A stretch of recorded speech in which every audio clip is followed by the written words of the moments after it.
Bonsoir à toutes, bonsoir à tous. Merci d'être venus assister à cet échange avec Hugo Lindenberg autour de son 3e roman, Les années souterraines, qui est publié chez Flammarion.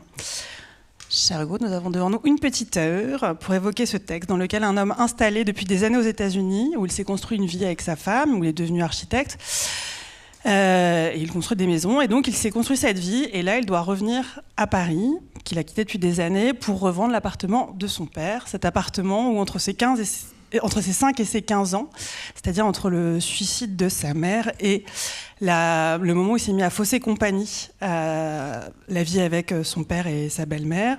Donc il a vécu dans ce qu'il appelle une crypte, qui a fait de cette enfance un deuil avec une envie de fuir et qui a été obsédé par un dégoût. Et pour commencer, Hugo va donner une lecture d'un montage de passages pour entendre la texture de ce roman déchirant qui ménage tout de même des espaces pour la lumière.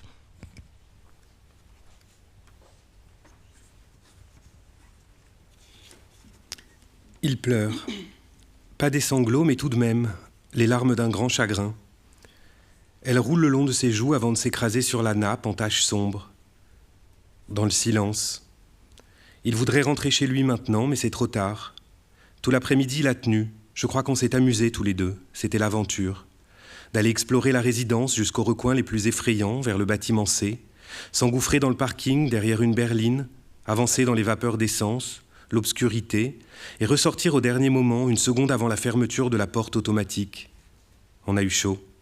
Pareil quand le gardien nous a engueulés dans un concert d'aboiements pour nous faire déguerpir du local abandonné, à toutes jambes, avec les chiens aux trousses. Puis le goûter géant, de retour à l'appartement, debout devant le plan de travail de la cuisine. Dans ma chambre, je lui ai montré ma collection de figurines et on a dessiné les plans de la maison de nos rêves. À part le moment où j'ai parlé du pull tricoté par ma grand-mère, il m'a trouvé cool, je pense. Il aurait simplement fallu qu'un adulte passe la tête pour voir si tout allait bien. Une maman avec un verre de lait ou juste un sourire. Elle aurait dit « Vous êtes bien sages tous les deux, je vous appellerai pour le dîner ». Même mon père, ça aurait fait l'affaire. Mais mon père n'est pas sorti de sa chambre de l'après-midi et il n'avait pas le dîner en tête. Ça a été ça la goutte d'eau à mon avis. « On va pas manger ?» il m'a demandé avec un air de gosse de moyenne section. Sur la pointe des chaussettes, nous nous sommes glissés au salon où mon père fumait un cigario installé devant la télé. Dîner, bien sûr. Il s'est levé, a transvasé une pizza du congélateur au micro-ondes, attrapé une bouteille de brut de pomme, 3 assiettes, allant et venant de la cuisine au salon sans détacher son attention du JT. On s'est assis autour de la table sans un mot. La pizza brûlante avec les olives noires, toutes desséchées, fumant sur le plat craquelé. La télé affichait la tête des otages au Liban, dont c'était le 1113e jour de détention. Nous avons commencé à manger, et les larmes se sont mises à couler sur le visage de mon ami. J'aurais préféré qu'il se moque, qu'il dise « c'est pas bon, ça pue, c'est moche, c'est sale, l'ambiance est pourrie ». J'aurais préféré ne pas lui avoir proposé de venir. En principe, je n'invite personne, l'invité c'est moi. Il pleure et je le comprends. J'avais juste oublié. Je me suis trop bien habitué. Que l'appartement soit crasseux, il s'en fout, je crois. Mais qu'il soit tellement triste, c'est insupportable pour lui. Mon père ne dit rien. Moustache rabattue, pâle, tremblant. Il contemple une chose que nous ne voyons pas. Un souvenir à l'éclat boueux. Il n'y aurait qu'une main à tendre, une joue à toucher. Les larmes de l'enfant coulent, il est minuscule sur sa chaise, bouleversant de sincérité. 2 bras suffiraient à lui rendre le monde. Mais le plus démuni, si fragile que j'ai peur de le briser de mon regard, c'est l'homme de 45 ans, vacillant des coudes sur la toile cirée, terrifié par ce qu'un garçonnet attend de lui et qu'il ne pourra jamais offrir à personne.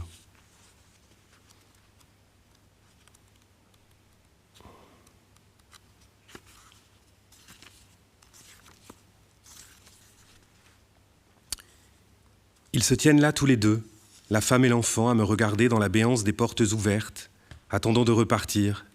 Cela devrait durer 1 seconde, nous ne devrions pas nous en rendre compte, mais le moment s'étire, l'ascenseur somnole. L'enfant regarde comme un enfant, petit juge en survêtement. La femme, du lointain de ses pensées, souriante, sac de course crépitant au bout de leur anse, me découvre enfin amusée. Alourdi, je m'empêtre dans un tintamarre de clés. Je voudrais dire une chose de ma présence ici, ne pas paraître suspect, mais de quoi ? Les portes se referment, la mère et son fils disparaissent riant dans l'invisible des étages, échangeant des paroles dont l'écho s'étouffe déjà derrière une porte claquée. Moi, enfermé dehors dans le petit espace clos du palier, cage contreplaquée, ourlée d'une moquette indestructible, tic-tac de minuterie, face à la porte de ma geôle, ne me souvenant plus de rien. 10 centimètres de bois, une tranche de métal me sépare d'où je suis parti pour toujours. Ce que je nomme depuis l'enfer. C'était l'enfer. Main sur la poignée, front contre la porte, je cherche une image venue de l'autre côté, une bonne chose pour surmonter le dégoût, une image qui m'inviterait, me donnerait une raison d'entrer. Ne me parviennent que les bruits des autres appartements, objets tirés sur le sol, courses d'enfants, chasses d'eau plongeant dans les sous-sols, vibrations de machines en mode essorage, poubelles assommées dans le vide-ordure. Me revient alors que cet endroit haï, j'ai toujours eu à lutter pour y entrer, physiquement, dès la grille dehors, dont la clé ne m'a jamais été confiée. Au début, « Papa, est-ce que tu peux aller refaire la clé pour moi ?» Et puis l'habitude, la résignation, comme pour l'ampoule du plafonnier de la salle de bain, si impossible à remplacer qu'on avait fini par mettre une lampe de bureau sur la petite étagère au-dessus du lavabo et se contenter de ses 40 watts pendant des années. Matin et soir, il faut donc jeter son cartable de l'autre côté de la grille, par-dessus bord, et escalader. D'abord en se hissant avec les bras, puis en passant les jambes sans s'accrocher aux tiges métalliques taillées en pointe, enfin en sautant sur l'asphalte 1,50 m plus bas. À 6 ans, à 8 ans, à 15 ans, sous le regard déconcerté des voisins. J'hésite à appuyer sur la sonnette par jeu, mais le souvenir du timbre, c'est presque comme si je l'entendais, je jurerais qu'il a retenti, me retient. La possibilité même de ce cri m'effraie, un cri d'appartement, de Gestapo, qui appelle la fuite et personne d'autre. Le signal dont le corps sait qu'il précède le courjus, cette châtaigne qui me le déferlait systématiquement dans le bras en vidant le lave-vaisselle, signe d'une hostilité fichée jusque dans les murs. Si je sonne, tout se réveille ici, toutes les sensations, un bruit après l'autre, une latte défaite, une porte grinçante, le froid reproche d'une poignée, la poussière engluée sur les bibliothèques, la nausée d'un tableau à la peinture terne. Pas le souvenir, mais la chose elle-même, bête d'angoisse hirsute d'hibernation, cachée sous les lits des enfants. Même mon front contre la porte, la pression de ce crâne où chaudronne le bouillon de l'enfance, risque d'activer, telle une mine, l'engrenage irréversible d'un retour. Je n'ose plus bouger. Je ne suis pas juste immobile, je suis à l'arrêt, pour la première fois depuis mon départ hier après-midi. La porte de mon esprit collée à la porte de l'appartement de mon père. 2 citadelles ennemies. Puis, avec précaution, je me détache, et d'autres pensées viennent. La faim, la soif, l'envie de profiter des derniers rayons du soleil, des rues retrouvées de ma ville natale. Ce soir, je n'entrerai pas. Je suis venu trop tard.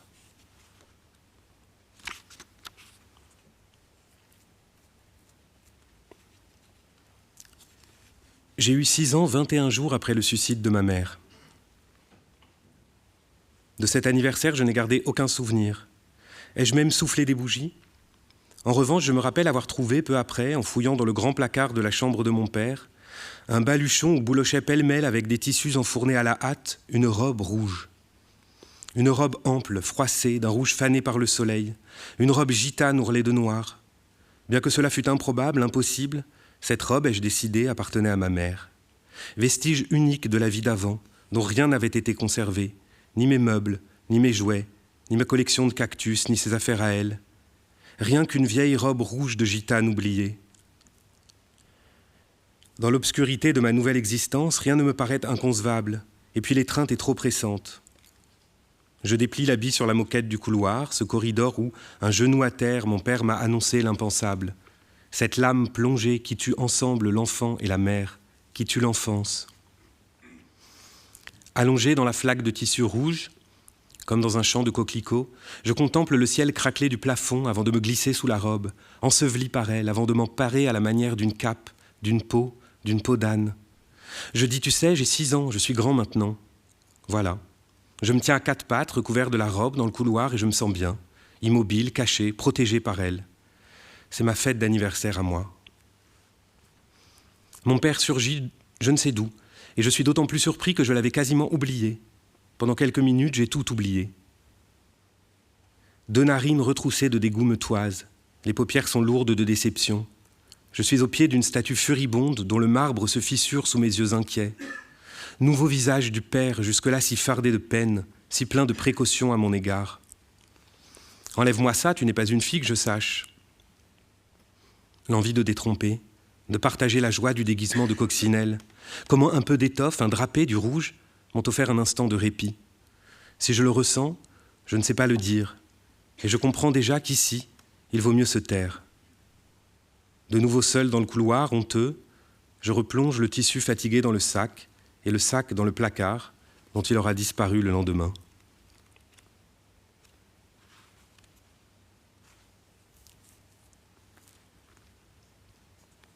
J'ai 11 ans. Mon père me dépose chez le coiffeur. Il est étanche, je ressemble à un mouton noir mal essoré. Les affluents sont nombreux au fleuve de ma honte, mais mes cheveux occupent une place majeure dans cet accablement personnel. Quelques semaines d'inadvertance suffisent à m'affubler d'une épaisse forêt de boucles noires, dont seules les vieilles dames savent apprécier la splendeur. Je n'aime pas trop qu'on me touche ou qu'on s'occupe de moi. La coiffeuse le sait et nous gardons le silence. En revanche, le bonheur du balai des ciseaux autour de ma tignasse me fait l'effet d'une caresse intérieure. La manière aussi dont elle scrute, passant d'un instrument à un autre avec une grande dextérité, l'égalité des mèches qu'elle maintient, peigne et coupe d'un geste adroit. Je me relève, allégé au milieu d'un tapis de boucles humides, parfaitement tranchées, enhardi par la netteté de ma nuque. De ma monnaie, je prélève une pièce pour la boîte au prénom de la coiffeuse. Nous nous aimons bien, je crois. Puis j'attends. Mon père doit venir pour m'emmener faire des courses au centre commercial. Comme il tarde, je décide d'aller le chercher. J'ai hâte d'arpenter les allées des grandes galeries, même si c'est avec lui. Je me presse vers l'appartement, où il ne se trouve pas. Je sais qu'il ne faut pas, mais je m'inquiète. Donc je m'abrutis devant la télé. En fin de journée, le voilà enfin. « Tu n'es pas venu ?»« Si, me dit-il sur un ton de reproche. Mais en arrivant, je t'ai vu traverser alors que le bonhomme était rouge. Ça m'a énervé. Je suis allé me promener seul. » Le soir, en me couchant, les jours suivants, longtemps, je garde cette image de mon père m'apercevant dans la rue et tournant les talons. Moi, sortant tout joyeux de chez le coiffeur, ignorant de son regard réprobateur sur le trottoir d'en face. Lui vers qui je me pressais. Je suis blessé, mais ce n'est pas l'essentiel. La peine est recouverte par le mystère. Que se passe-t-il dans la tête d'un père qui, voyant son enfant seul dans la rue, décide de ne pas le rejoindre ? Que l'imprudence de l'enfant qui traverse hors des clous provoque de la colère et non de l'inquiétude, je ne le comprends pas.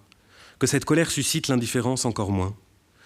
Moi, je n'aime jamais tant mon père qu'aperçu, lorsque justement il ne plus papa mais passant, quand nous avons rendez-vous et que je le vois arriver de loin. Alors je le regarde, si bien camouflé derrière sa moustache et ses lunettes, sous sa casquette irlandaise, dans son imperméable beige, exhumant les journaux du jour des corbeilles publiques, pliant et repliant d'une main un ticket de métro, un Davidoff aux lèvres. Il flâne, sacoche de cuir à l'épaule, hors des clous, si poétiquement et radicalement hors des clous, parfois aussi prosaïquement, au risque de se faire renverser, tant l'absorbe ses pensées et cette autre chose dont je soupçonne en lui l'existence, une scène d'images ressassées. Est-ce parce que je suis enfant que je le perçois ? Il me semble que c'est parce que je suis son enfant et qu'il est mon énigme. Ma vie entière à le déchiffrer.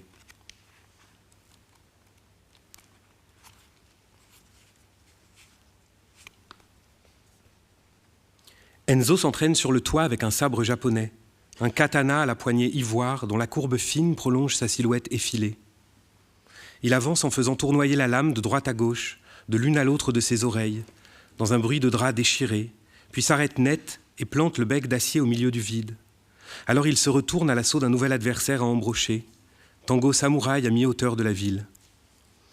Moi je lis, toujours la même page sur laquelle mes yeux glissent sans rien comprendre. Je pense à Becca, au vertige d'être un jour celui par lequel elle pourrait être mère, à l'enfant né de cette chose nouée entre nous dans le désordre de notre jeunesse, à ce que nous sommes devenus chacun dans cet espace rendu possible par la présence de l'autre. J'ai cru que de nous donner naissance sans cesse, librement, nous suffirait.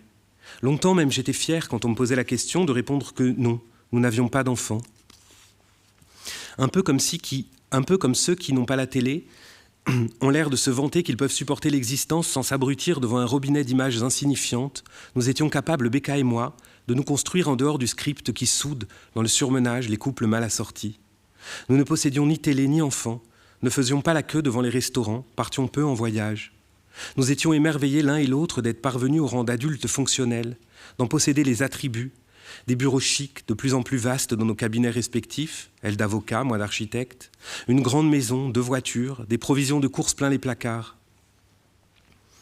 Les premières années à Hawaï, rien ne me rendait plus heureux que le bip du garage, enroulant le rideau mécanique blanc qui me dévoilait, comme sur une toile de cinéma éblouissante, l'allée plantée de pins, les gravillons crissant sous les roues de la Buick. À l'époque, je roulais avec la vieille Buick marron intérieur velours du père de Becca, dont je caressais le pommeau lisse et froid du levier de vitesse, comme s'il s'agissait d'un sceptre. Ce moment renouvelé chaque matin, la route stupéfiante de beauté, notre maison dans le rétroviseur, l'océan que je longeais sur l'asphalte, la toile bleue formant avec le ciel, le fond d'une scène de théâtre, tels ces confins de royaumes dans les jeux vidéo, au-delà desquels il n'est plus possible d'avancer. Bordée d'un côté par la chaîne des montagnes de Topa Topa et de l'autre par le Pacifique, cette vallée époustouflante entre Santa Barbara et chez nous, sa sublime fertilité m'avait paru pouvoir nous combler une vie entière. Il me semblait conduire dans la paume ouverte d'un Dieu dont je suivais la ligne de chance. Alors j'étais persuadé que de mon bonheur procédait celui de Becca, puisque sans elle, aucune des choses que je construisais n'aurait eu la moindre importance à mes yeux. Je nous croyais invincibles, sauf parfois quand nous allions nous baigner à la plage de Santa Monica. Becca musardait dans les vagues et j'étais soudain terrifié par la possibilité que la terre se mette à trembler. Là, l'instant suivant, le Big One allait secouer la faille de San Andrea, comme un drap qu'on remet à plat sur un lit d'un geste ample des 2 bras, faisant voler aux 4 coins du ciel tout ce qui comptait pour moi, à commencer par l'amour de ma vie. Allongé, immobile sur ma serviette, en t-shirt, bras croisés derrière la nuque, je me figurais allant la repêcher dans les flots démontés, puis avant que le tsunami ne nous emporte, courir jusqu'au jeep des sauveteurs pour décamper à pleine vitesse. Nous traversions une ville disloquée, en proie aux flammes, sous les hurlements des sirènes, et je jetais des regards affolés sur la skyline en me demandant lequel de mes bâtiments n'avait pas résisté aux secousses. C'est toujours l'école primaire d'Écoparc qui me venait à l'esprit. Cette brique de lait effervescente d'élèves cavalant dans le colimaçon vert et béton du grand escalier, ouvrant sur un jardin suspendu. Je me les représentais écrasés par dizaines sous les décombres, autour du grand arbre qui formait la colonne vertébrale du bâtiment. J'étais pris de panique à l'idée, tremblement de terre ou pas, de mon incapacité à protéger ces enfants, aux 1000 malfaçons qui, causant la mort de l'un d'eux, me vaudraient un procès au cours duquel la fraude complète et entière de ma vie d'adulte serait exposée. Un procureur à l'index lourd de reproches et à la moustache sévère révélerait aux yeux de tous le petit garçon égaré que l'amour et la confiance de Becca m'ont permis de maquiller patiemment en homme responsable et sûr de lui. Est-ce que je suis un monstre si j'avoue être jaloux de son désir d'enfant, jaloux comme un fils, comme un frère ?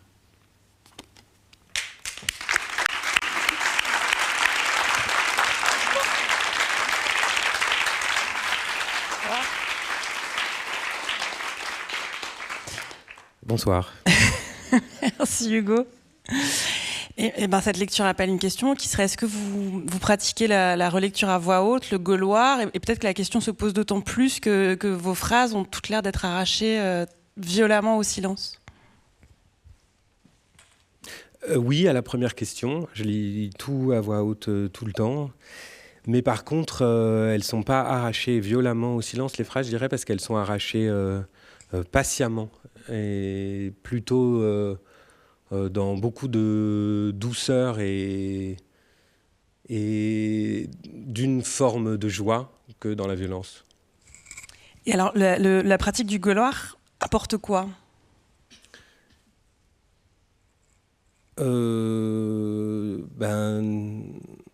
L'écriture, j'ai l'impression que sans dire à voix haute, on n'est jamais sûr du rythme de la phrase, et aussi je sens quand je m'ennuie moi-même quand je lis à voix haute, c'est-à-dire quand je perds le fil de la phrase moi-même. Du coup, il y a quand même un effet où on s'entend lire, où j'entends le texte. Donc, le silence duquel vous arrachez patiemment vos phrases, le silence sur lequel s'est construit le narrateur des Années souterraines, c'est l'un des points communs de vos 3 romans, puisqu'avant les Années souterraines, il y a eu Un jour ce sera le vide, qui est paru chez Christian Bourgois en 2020, qui a eu le prix du livre inter. Puis ensuite, il y a eu La nuit imaginaire, qui est paru chez Flammarion en 2023. Et donc cette affaire de silence et de comment on se construit dans le silence, c'est l'un des points communs de ces 3 livres. Vous avez dit à Libération que vous avez conçu ces 3 livres comme une trilogie. Est-ce que vous pouvez un petit peu nous parler de ça, de comment ça commence, une trilogie ? Oui, il y avait quand même... L'écriture, déjà, j'ai l'impression qu'elle est née du silence. Après, je ne sais pas, parce que j'ai appris à écrire à 6 ans, comme tout le monde, mais c'est le moment où ma mère est morte. Et j'ai toujours eu l'impression que c'était quand même dans cette espèce de trou de l'absence que venait s'installer l'écriture. Ou en tout cas, moi, ma pratique d'écriture, il y avait toujours cette idée qu'il fallait écrire comme s'adresser à quelqu'un dans l'écriture. Et dans cette pratique de l'écriture, il y avait des motifs qui revenaient toujours. Et ces motifs, j'ai l'impression qu'ils étaient mus par le désir de faire quelque chose à l'intérieur de ces silences, pas forcément les remplir, mais en tout cas en dire quelque chose, quoi. Pas donner de réponse, mais les habiter. Et à un moment, j'avais eu un projet de roman qui s'appelait L'Invité. Et là, j'ai vu qu'il y avait une phrase qui disait « D'habitude, l'invité, c'est moi ». C'était un hommage à ça. Et qui parlait un peu pêle-mêle de tout. Et ça fonctionnait pas, mais je savais pas pourquoi ça fonctionnait pas. Et un moment, j'ai commencé un nouveau texte qui était Un jour ce sera vide, et qui ne comprenait qu'une ligne de ce roman, L'Invité, qui était l'ennui chez la grand-mère et la rencontre avec un autre petit garçon d'une famille normale.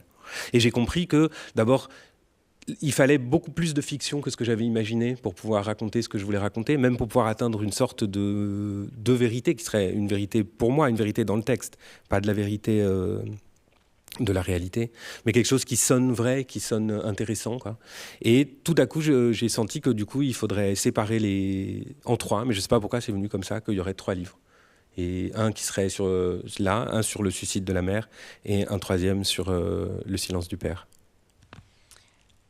Et donc, dès le départ d'Un jour ce sera vide, il y avait en tête la suite. Donc, on commence à écrire à 40 ans, quand même. Enfin, en tout cas, vous avez commencé à publier à 40 ans, mais directement, énorme gosse plan. Œuvre complète en tête. Non, mais c'est vrai. C'est vrai.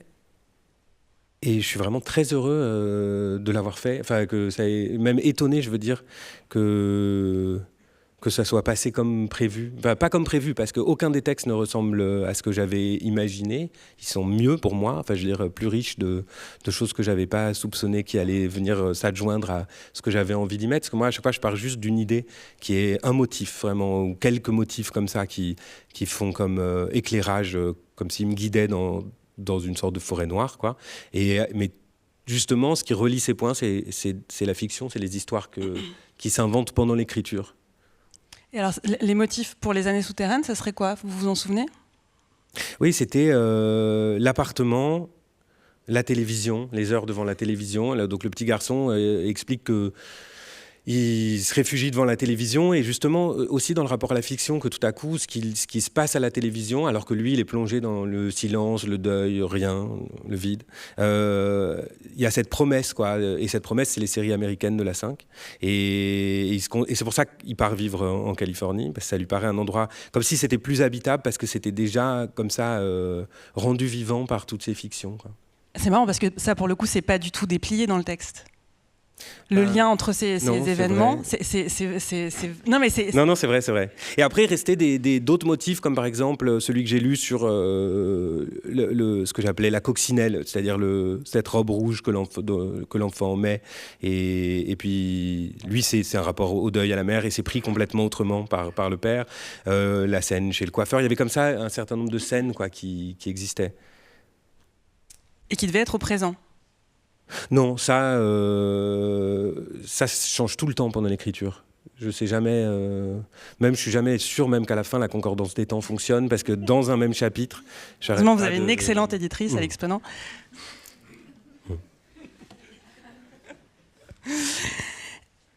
Est-ce que vous pourriez dire ce que l'écriture des 2 précédents vous a apporté comme écrivain pour écrire celui-là?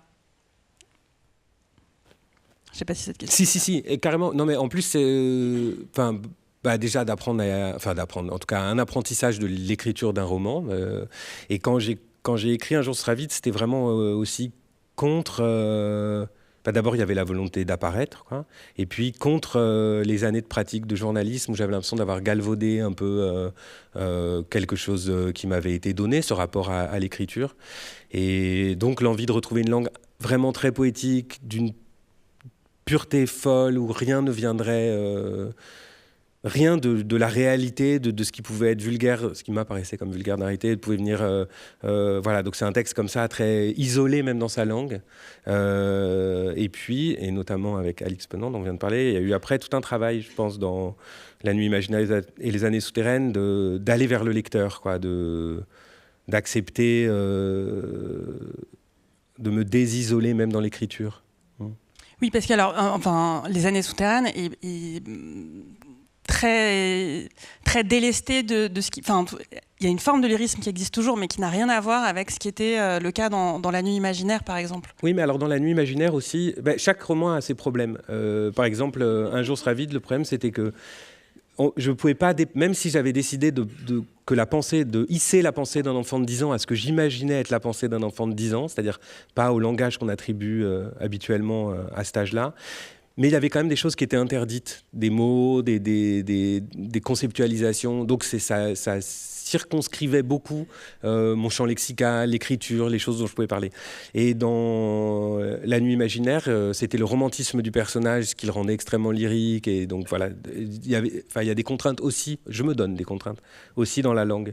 Et là, c'était un homme de 40 ans et je voulais au contraire que ses souvenirs soient des souvenirs revisités de l'enfant, c'est pas des souvenirs d'un enfant. Voilà. Et aussi... tout ce travail de la langue, c'était aussi comme on s'extirpe de son monde intérieur et que j'ai l'impression que là, le narrateur, je ne sais pas si c'est le même exactement que dans les autres, mais il est beaucoup plus en lien. Et ça se joue aussi dans la langue. Est-ce que la question de la première personne s'est posée? Est-ce que vous êtes... Enfin, parce que voilà, c'est aussi l'un des points communs des trois textes, c'est d'être écrit un jeu, mais qui a un narrateur qui n'a pas de nom. Est-ce que vous avez envisagé d'écrire éventuellement voilà, avec plus de distance? Est-ce que la question s'est posée? Elle s'est tellement posée que j'avais écrit un jour ce sera vide au on entièrement, parce que pour plusieurs raisons. Mais une des raisons, c'était que je voulais que le personnage, il n'était même pas encore dans l'identité. Il n'avait même pas encore formé son identité de jeu, et du coup, que c'était on. Et puis finalement, on a jugé que c'était peut-être plus opportun de passer au jeu, et c'était vrai à mon avis. Et après, la question s'est plus posée, mais je suis content, par exemple, d'en être libéré maintenant, de me dire que maintenant, je vais pouvoir écrire autrement qu'au jeu. Parce que c'est aussi très limitant Enfin, ça circonscrit aussi quelque chose de la manière dont on raconte, de ce qu'on peut raconter. Voilà, donc... Ça pose aussi la question de la réception. Parce que vous avez dit tout de suite là, en vous exprimant que votre mère, enfin que vous aviez ce point commun assez massif du suicide de votre mère au moment de vos 6 ans. Mais le jeu, il induit aussi une forme de réception par le lecteur. Où il trouble la fiction, oui. Quelle que soit la part de fiction que vous mettez. Est-ce que ça, c'est une question qui existe pour vous ou pas du tout? Enfin, je trouve qu'en tout cas, moi, je trouve aussi qu'il embarque, quoi. C'est-à-dire que l'idée aussi d'un jeu qui n'a pas de prénom, qui ne donne jamais de détails sur avant, pendant... Enfin, on commence tout de suite en disant, ben voilà, c'est aussi une manière de... Comme si on chaussait tout à coup la conscience du narrateur et on pouvait partir avec lui. Il y a un autre point commun dans vos textes, c'est la question du rapport au temps. Il était complètement déréglé dans La Nuit imaginaire, c'est qui commençait par l'absence de montre au poignet du narrateur. Et là, c'est vraiment la collision des temps avec ce retour dans cet appartement où les images surgissent et sont restituées au présent. À quel point cette question de restituer le temps vous intéresse comme écrivain? Au plus haut point. Et parce que j'ai l'impression que moi, ma difficulté dans la vie, c'est pas ça, de naviguer d'un temps à l'autre. Alors j'imagine pour les autres c'est pareil, mais qu'on est tout le temps pris dans des espèces de flux d'images entre le passé, le futur, mais ce qui est le plus difficile à composer, et qu'on doit composer en permanence dans l'action, c'est le présent. Et que moi, il m'est plus facile de circuler comme ça dans mes images intérieures, que quand on avance dans la vie, on est tout le temps assailli par des choses du passé, angoissé par ou très heureux des choses de l'avenir et tout. Et mais chacun fait comme il veut. Mais le présent, c'est vraiment pour moi ce qu'il y a de plus compliqué. Et alors là, c'est sûr que c'est une chose qui fonctionne dans bizarrement l'écriture où pendant que j'écris, moi j'ai une sensation et une joie du présent, quoi. Voilà. Je ne sais pas si ça répond, mais du coup, ça me semble plus refléter notre expérience commune de l'existence, cette espèce de foutoir, que d'imaginer que tout est bien rangé dans des cases. Même le présent, c'est le seul truc qui, pour moi, n'a pas de consistance, puisqu'on peut pas il n'y a pas d'image du présent. Ouais, vous avez 3 heures là-dessus. Et il y a la question des lieux, parce que dans la nuit imaginaire en particulier, la nuit qui est un temps, en fait, était aussi une histoire de lieux, beaucoup. C'était des espaces à arpenter.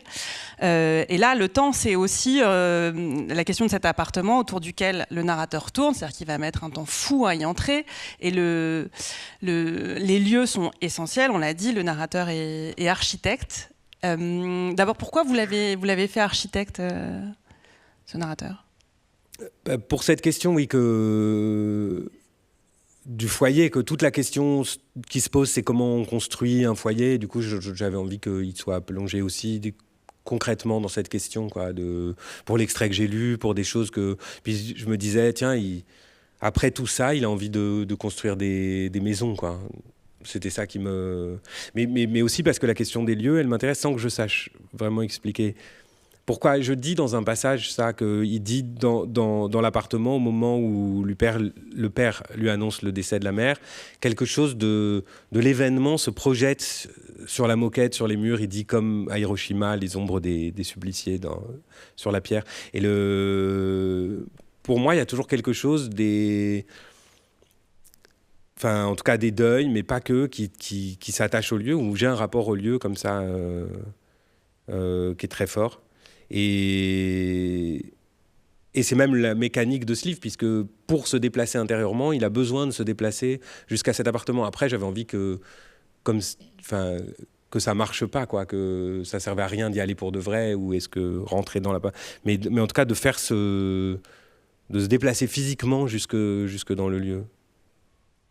Je pense à plein de trucs que je dis pas là, mais sur les lieux de mémoire. Non, mais parce que j'ai pas de réponse. Et puis, mais c'est compliqué ce qu'on fait avec les lieux. On parlait tout à l'heure en coulisses du film de Jarmusch que Raphaël n'a pas vu, mais que j'ai vu. Du coup, c'était hyper intéressant et informé, à mon avis. où c'est donc trois scènes sur des gens qui vont chez leurs parents, mais à chaque fois très attachés dans les lieux, quoi, comme si quand même il y a quelque chose de nos parents qui est indissociable des lieux dans lesquels on a vécu avec eux. Et le narrateur dit je n'y pense jamais à cet endroit, mais j'en rêve souvent. Il y a un aspect presque modianesque, je trouve, dans le rapport au quartier, qui est un non-quartier, qui est défini comme un non-quartier, qui est celui de Saint-Lambert dans le 15e, et où il y a pour pas aller dans cet appartement, le narrateur s'installe dans un hôtel comme il y en a plus beaucoup à Paris, où il passe le temps, où il fait en sorte de pouvoir procrastiner son arrivée dans l'appartement. Modiano, c'est une référence qui existe ou pas tant ? Si. Vraiment, vous êtes sympa. Non, c'est vrai. Mais je pense aussi que je suis obsédé par le quartier. Souvent, beaucoup de mes conversations, c'est de demander aux gens où est-ce qu'ils habitent, dans quel quartier. Si c'est le 14e, alors là, je suis vraiment très content. Et notamment, ce que je disais sur mon rapport au lieu fait que ça m'intéresse vraiment beaucoup, cette histoire de quartier. D'immeubles même, donc là le livre se passe dans un immeuble et ça me fascine cette espèce d'unité d'habitation dans laquelle il se déploie une vie et une des idées du livre c'est que alors déjà je voulais dire, j'écris souvent sur les lieux que je déteste, c'est ça qui est bizarre, c'est-à-dire que ce soit l'appartement que j'ai haï de ma grand-mère, cet appartement que je déteste, la nuit imaginaire c'est dans une boîte sordide et tout, j'écris jamais sur les lieux que j'aime, comme si là dans l'ennui ou dans ces moments où on résiste à ce qui est en train de se passer, il y avait quelque chose de plus fort qui se nouait avec le lieu. Et c'est pareil avec le quartier là que je décris, que j'ai détesté, mais c'était un enchantement justement d'essayer de le réenchanter par l'écriture. Pareil pour l'appartement d'ailleurs. Mais j'ai oublié ce que je voulais dire. Mais oui. Non, pas sur Modiano, je voulais dire un truc sur le quartier, mais j'ai oublié. Mais c'est fou d'imaginer... Oui, c'est ça. Et que ce soit dans l'immeuble ou dans... Donc j'avais détesté habiter dans cet immeuble, qui était un immeuble années 70, mais après je me suis réinstallé dans un immeuble années 70. Et c'était génial de voir tout ce qu'on pouvait faire dans un immeuble qui avait à peu près la même architecture. et de se dire mais et c'était ça un peu l'idée de départ de ce roman aussi. C'est fou ce que adulte on peut faire les choses incroyablement différemment, et donc c'était drôle de faire circuler dans ce quartier le narrateur et vivre des choses joyeuses. Et je me suis rendu compte dans ces 3 livres que souvent il y a des choses qu'on peut pas vraiment faire dans la vie, comme par exemple dans le roman précédent où il y avait cette idée refaire le chemin du suicide de ma mère, c'est-à-dire où elle est allée pour se suicider, chose que vraiment me viendrait pas à l'idée à l'esprit dans la vie, mais en littérature c'est possible. Et c'est pareil, cette histoire d'immeubles, de quartiers, c'est des choses qui me plaisent beaucoup dans l'écriture. Vous disiez voir comme adulte ce qui était possible aussi, ce que voit le narrateur. Donc on a entendu dans le passage où il est dans un ascenseur avec une mère et son fils, c'est Solange et Gaspard, qui sont une espèce de couple symétrique au père et à l'enfant que le narrateur a été avec son père, parce Solange est veuve et elle élève seule son fils. Et dans les mêmes lieux, il peut se passer tout à fait autre chose. Et comment sont apparus ces 2 personnages et l'espèce de figure, de reflet étrange et déformé et joyeux qui renvoie au narrateur? Eh ben, vraiment par magie, exactement de la même manière dont le personnage de Baptiste est apparu dans Un jour ce sera vide, l'ami du narrateur, qui devait à la base être 4 lignes du texte, quoi. On tue une méduse et puis hop, on passe à autre chose. Je pensais faire un autre roman. Et finalement, il a pris toute la place. Et là, c'est pareil. Donc moi, comme je disais, j'ai des motifs, mais sinon, l'écriture est libre. C'est-à-dire que j'écris pendant que j'écris, en laissant vraiment les choses se déployer avec cet état particulier pendant l'écriture. Et donc, comme je décrivais mon entrée dans l'immeuble, cette femme est entrée dans l'immeuble, et puis il a fallu lui faire prendre son courrier. Et là, déjà, je me suis attaché. Et puis ensuite, elle est allée jusqu'à l'ascenseur, et puis d'un coup, son enfant est entré dans une bourrasque de vent. Et tout de suite, j'ai été séduit par les 2 personnages. Et j'ai eu envie que ça continue. Et du coup, comme le narrateur, quoi. Et donc, c'est ça qui fait que c'est la joie aussi d'écrire, quoi. C'est qu'on se laisse emporter, enfin moi, je me laisse emporter par les trucs qui arrivent. Et après, ça grandit. On se dit, tiens, je vais aller manger des crêpes chez elle. On va tomber amoureux. Et c'était super, j'étais vraiment bien, quoi. Ouais. Et pour répondre à votre question, c'était aussi super de raconter, et ça j'avais envie de le faire, c'est quoi, et ça je le dis beaucoup à propos de Solange, mais c'est quoi l'entente avec quelqu'un? Pourquoi quand on est 2, donc lui avec ce père qui n'a pas choisi de vivre avec son fils et lui qui n'a pas choisi de vivre avec lui, ils se retrouvent ensemble, et là d'un coup il voit une voisine, il devrait vraiment se passer beaucoup moins de choses qu'entre un père et un fils, et pourtant d'emblée c'est comme si il reprenait un dialogue qui avait déjà commencé ailleurs, autrement et tout ça, et qu'il y a une harmonie presque de leurs gestes, quoi. Enfin, c'est phénoménologique, quelque chose qui fait que ça s'accorde bien. Et ça me fascine. Et aussi quand il est chez elle et qu'il comprend, alors même que le mari est mort, on voit encore vivant ce foyer. Qu'est-ce que c'est qu'un foyer? C'est pas juste des gens qui ont des liens du sang qui vivent ensemble, c'est autre chose, mais à quoi ça tient? Et du coup, ce jeu de miroir entre les 2 appartements, l'un au-dessus de l'autre, ça me permettait pas d'expliquer, parce que je sais, j'ai pas la réponse, mais d'en dire quelque chose, quoi, de mon interrogation. Est-ce que vous avez l'impression d'avoir évolué dans votre rapport à l'intrigue, à la question de l'intrigue et du fait qu'un roman peut aller vers quelque chose? Enfin, dans Un jour ce sera vide, moi j'avais l'impression qu'il y avait un refus assez patent de l'intrigue. Il n'en était pas question, c'était vraiment très vulgaire cette affaire. Ce qui n'est pas forcément le cas dans Les années souterraines. Ouais, c'est exact, c'est ça. Vraiment, je trouvais que je me disais, non, c'est fou de faire une intrigue. À quoi bon? Et puis que c'était forcément une mise en échec de l'écriture, quoi. Enfin, que c'était une facilité. Bon, il n'y en a quand même pas beaucoup. Non, mais on va vers quelque chose. On pourrait résumer le livre d'une certaine manière. Mais moi, on ne va pas spoiler, on n'est pas comme ça. J'ai fait un grand pas, quoi, vers l'intrigue. Ouais. Mais c'est dû à l'écriture, c'est dû à des lectures qui ont été faites entre-temps, à une réflexion sur l'écriture, enfin. Ouais. L'écriture, si je me laissais complètement aller, j'étais incapable d'ellipse au début. Il fallait que je raconte tout. Chaque geste était pris, donc ça donnait aussi sa forme, je pense. Et donc j'ai compris que des fois on pouvait couper un chapitre, recommencer plus loin dans l'action et tout. Donc ça aide quand même pour les intrigues, parce que sinon. Et aussi.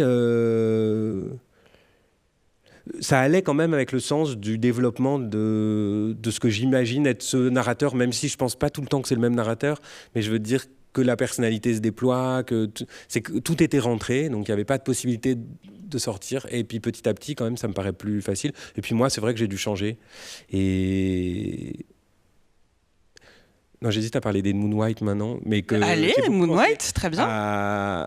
À une trilogie. Écrivain américain, donc, qui est mort en 2020. Et qui a écrit une trilogie sur l'enfance, mais au-delà, disons, et qui ne rechigne vraiment pas devant l'intrigue et d'être très drôle. Mais ça a joué inconsciemment, parce que j'avais commencé le livre et je l'ai relu après, mais je me suis rendu compte je l'avais lu il y a très longtemps et que ça avait joué dans le rapport à ce livre-là. Et ça m'a un peu... De le relire en écrivant, ça m'a aidé à aller vers des scènes, à accepter les scènes aussi. Parce que vous disiez qu'au début, vous refusiez l'ellipse. Néanmoins, c'est donc une écriture qui ne déplie pas les secrets, mais qui dit qu'il y en a... le cœur, il semble en partie, c'est comment on grandit dans le secret. Il est assez peu question de les expliciter. Et ça, alors cette tension entre dire qu'il y a des secrets et les révéler ou pas, comment vous vous placez par rapport à ça? Parce que voilà, il y a des petits indices, mais qui sont pas toujours à disposition du lecteur, pas toujours dépliés. Ouais. Mais oui, mais ça c'est parce que c'est pas ce qui m'intéresse, c'est pas l'autobiographie. Elle fonctionne comme peut-être moteur pour moi, parce qu'elle me pousse vers l'écriture il y a ces motifs ou je sais pas quoi. Mais par contre, ma propre histoire m'intéresse à titre personnel, mais pas du tout dans l'écriture. Et ce que je trouve plus excitant, c'est de raconter ça. Le projet, c'est ça, c'est de raconter le silence et pas du tout ce qui contient. Ce qui contient. Et en plus, je trouve ça même plus excitant pour le lecteur. Je trouve que j'aime toujours les trucs où quand le narrateur il dit mais ça je compte pas en parler, par exemple. Je trouve que ça renforce le pacte de ce qu'on est en train de vivre ensemble, qui est que c'est comme dans une relation, on se dit pas tout, c'est pas un rapport total de transparence, le livre. C'est au contraire, j'essaye de suivre un fil précis. Et néanmoins, il y a des passages où vous balancez... Alors, ça ne veut pas dire qu'on peut rabattre sur l'autobiographique, mais ça veut dire que, de même que le narrateur raconte que c'est une vie entière à décrypter les signes de son père, et donc à ne pas savoir ce qu'ils contiennent, mais parfois, sur quelques lignes, vous donnez des indices beaucoup plus précis sur ce que c'est, sur la possibilité d'expliquer tel ou tel comportement, même si vous ne le posez jamais comme ça. Et c'est pas du tout psychologisant, dirait-on, mais quand même, c'est pas non plus comme si vous refusiez d'indiquer une partie de ce qu'il y a dans ces silences. J'ai aucune idée de si cette question a un sens. Si, non, mais parce que...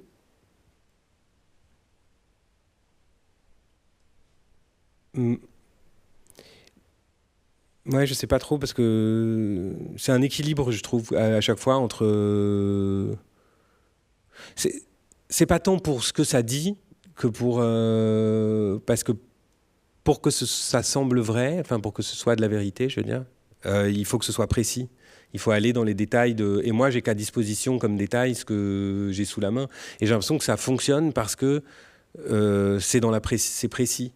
Et du coup, et puis après il y a quand même une part où je réfléchis. Tout ça, là, tout ce que je dis, j'y pense pas pendant que j'écris. J'écris. Les années souterraines est adressée au fils maudit. Alors la question de la malédiction, elle est explicitée dans un passage où il est question du destin de Walter Benjamin et de la place de la malchance dans sa vie. Et donc le narrateur dit « Ma vie, comme celle de Benjamin, était un monceau de débris devant lequel je me tenais effaré. Je suis maudit, pas maudit, mais midi maudit. Juste assez pour que tout rate un peu, pour manquer les opportunités prestigieuses, pour ne jamais connaître la joie simple des bonheurs prescrits. » Mais donc cette idée de fils maudit, ça fait moi ça m'a fait penser à la dédicace d'Un jour ce sera vide, qui était aux enfants seuls et aux aliénés. Ça veut dire que la question de l'adresse se pose, que vous écrivez à destination de quelqu'un, de plusieurs personnes, d'une communauté. Mais cette communauté, j'ai l'impression qu'elle est... tout le monde a une part de fils maudit, a une part d'aliéné, trimballe des deuils et compose plus ou moins bien ou où s'en tient plus ou moins à distance. Mais j'ai l'impression qu'en disant ça, je ne m'adresse pas à quelqu'un, c'est que j'appelle en chaque personne cette partie-là. Et alors, est-ce que vous voulez bien parler un petit peu de la figure de Benjamin? Elle était déjà dans La Nuit imaginaire, où le narrateur se faisait la liste des personnes auxquelles il pardonnait de se suicider. C'était Kurt Cobain, Jean Eustache et Benjamin. Et donc là, Benjamin a une présence sous-jacente assez forte. Est-ce que vous voulez bien parler de cette figure pour le... Non, certainement pas. Ok. Ça marche.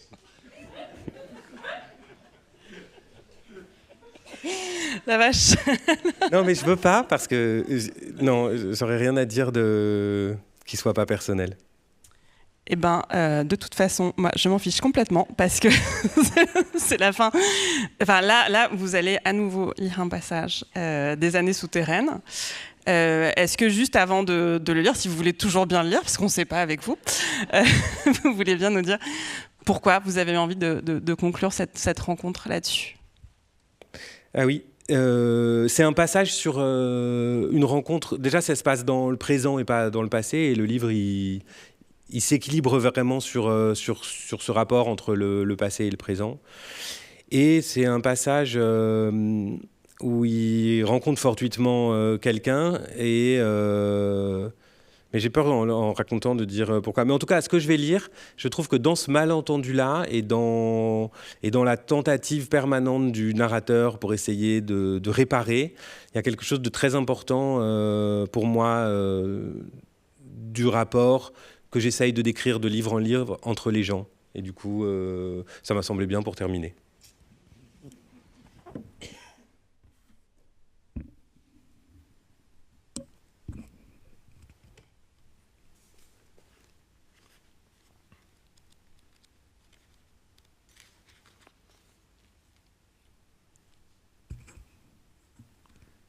En arrivant en Californie, j'avais été ravi de parler une langue étrangère. Je ne supportais plus l'implicite. J'étais devenu hostile à l'idée de compréhension, de sous-entendu. Les « tu vois ce que je veux dire », les « toi-même tu sais », les atmosphères balsaciennes. Je ne voyais pas, je ne savais pas, et j'ignorais à quel personnage, de quel roman il était fait référence. On s'en comprenait au plus vite pour en entendre le moins possible. Là-bas, je ne comprenais rien et c'était parfait pour moi.